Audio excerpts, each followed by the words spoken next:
தேவ ஜனமே, victory gospel search விடுதலையின் சுவிசேஷ சபை வழியாய் உங்களுக்கு கிருபையும் சமாதானமும் உண்டாவதா. இன்று தேவன் உங்களுக்கு தரும் ஆவிக்குரிய வார்த்தை என்ன அப்படின்னா, யோபு 35:13.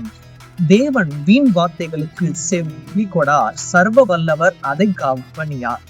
நிறைய பேர் கேட்பாங்க, ஏன் சாம் நீங்க நார்மலா இருக்கும் போது எதுவுமே பேச மாட்டிருக்கீங்கன்னா, வீண் வார்த்தைகளுக்கு தேவன் செவி கொடுக்க மாட்டார். அதனால தேவனுடைய வார்த்தையை அன்றி வீணான வார்த்தைகளுக்கு நானும் இடம் கொடுக்க மாட்டேன் அப்படின்னு என்ன அர்த்தம்?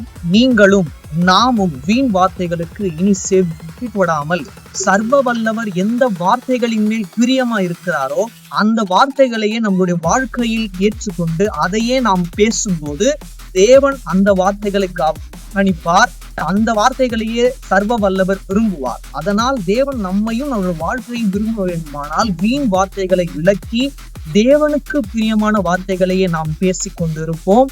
அது நம்மளுடைய வாழ்க்கையில் பெரிய ஒரு மாற்றத்தை உண்டு பண்ண வல்லதா இருக்கிறது. தேவன் தாமே உங்கள் யாவரையும் மென்மேலும் ஆசீர்வதிப்பாராக. ஆமென்.